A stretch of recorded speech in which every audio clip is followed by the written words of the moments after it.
Welcome to the first episode of RSL's coverage of the 30th anniversary of Arch Madness here at St. Louis in the Enterprise Center. I'm Amelia Ickes, and I'm here with RSL analyst Conor Bergin to tell us a little bit more about the first game of the night. Connor, who played today? So the first game of the night was between the number 9 seed Illinois State Redbirds and the 8 seed Drake Bulldogs. Great, and how did that game go down? What were some of the trends of the game this evening? So this game was really about one team that was settling and one team that was being aggressive. Drake worked all night to get the ball into the post, attack the basket. They dominated inside, getting a 32-12 advantage with points in the paint. And Illinois State was settling for a lot of three-point shots, a lot of shots late in the shot clock. And which in the first half they were able to hang around doing that because they were knocking down those shots. They went 8 for 17 in the first half from deep, but then in the second half those shots weren't going down as much. Drake went on a 13-0 run to start the second half, and it really pushed them ahead of Illinois State to get the win. Great, and who were some of the players that made that victory for Drake happen tonight? So the top man of the night for Drake was their 7-foot sophomore, Liam Robbins. He led the team with 18 points. He was the focal point of their offense. He was getting almost anything he wanted down low. And then another top player for Drake was Garrett Sturtz off the bench, the 6'3" guard, led the team with 8 rebounds, but also was super active on offense, scoring 17 points with a mix of three-point shots and drives to the basket. Great, thank you so much, Connor. After the game today, RSL reporter Matt Mason stopped by the press conference. I'm here at the Enterprise Center in St. Louis, where the Drake Bulldogs defeated the ISU Redbirds 75-65 in the opening round of the Arch Madness tournament. Head coach Darren DeVries said that his team found success with their free and loose play, along with being more aggressive against ISU's zone defense. A Drake win also meant that ISU's season sadly came to an end.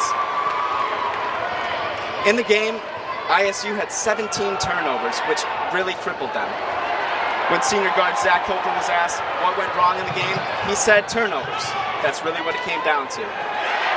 ISU's head coach said that he was proud of this team for the group of guys that they are, and he will really miss them. And that just goes to show the heartbreak of Arch Madness. I'm Matt Mason from the Rambler Sports Locker. Back to you.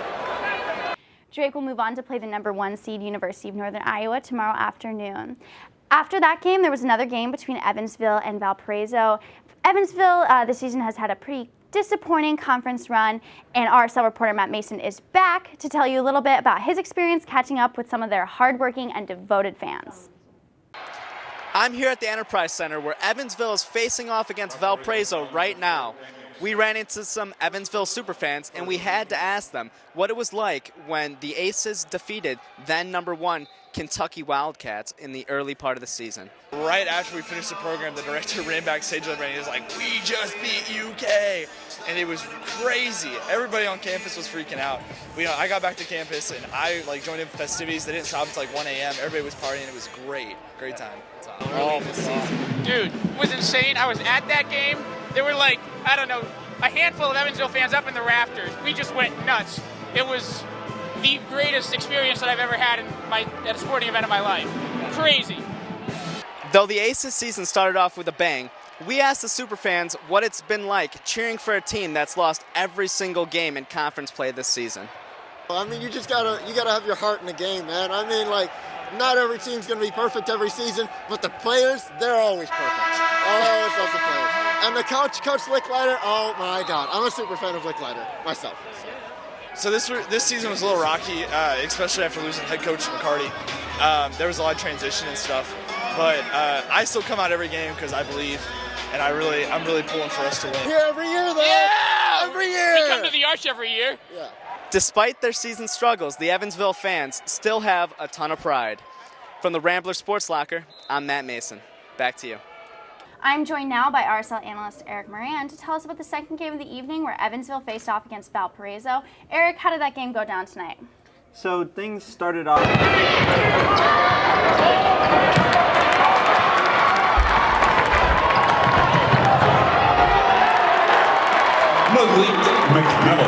Valparaiso outshot them by 46.7% from field goal range. Now in the second half, that's when things kind of began to change for Evansville. A lot more of their shots were actually going in.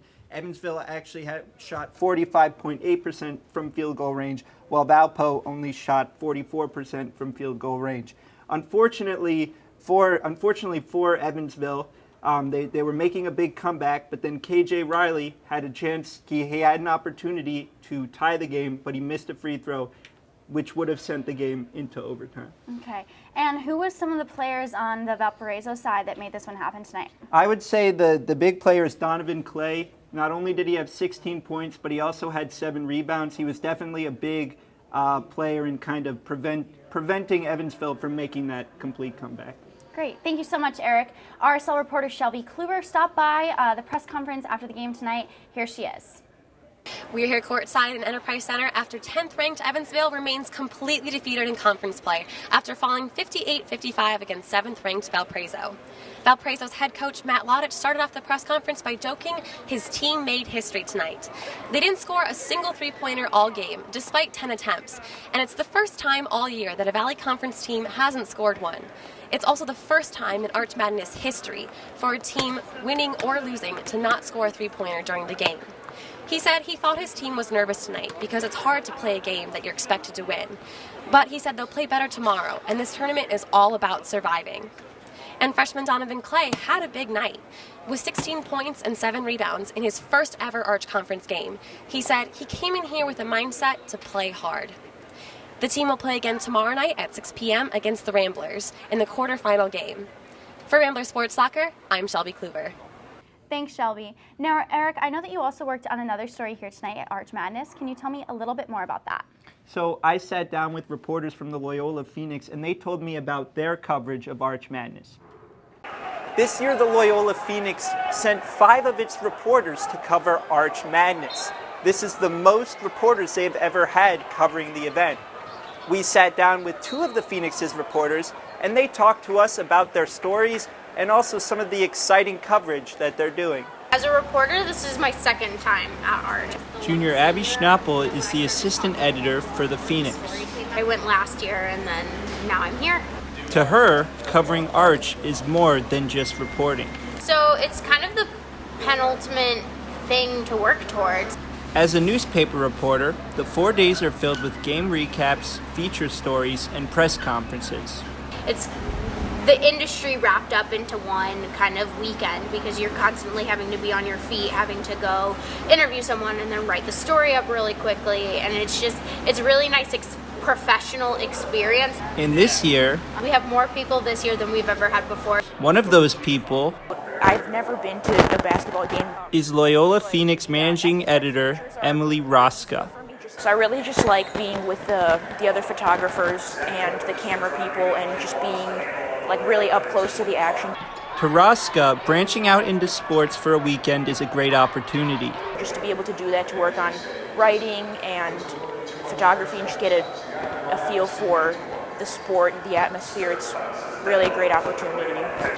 The Phoenix might not be able to predict which team will win Arch, but one thing at the tournament is guaranteed. The hard-working members of Loyola Press will be capturing every single moment. Eric Moran, Rambler Sports Locker. Thanks, Eric. Valparaiso will go on to play number 2 seed Loyola tomorrow afternoon. For Eric, everyone here at RSL, I'm Amelia Ickes.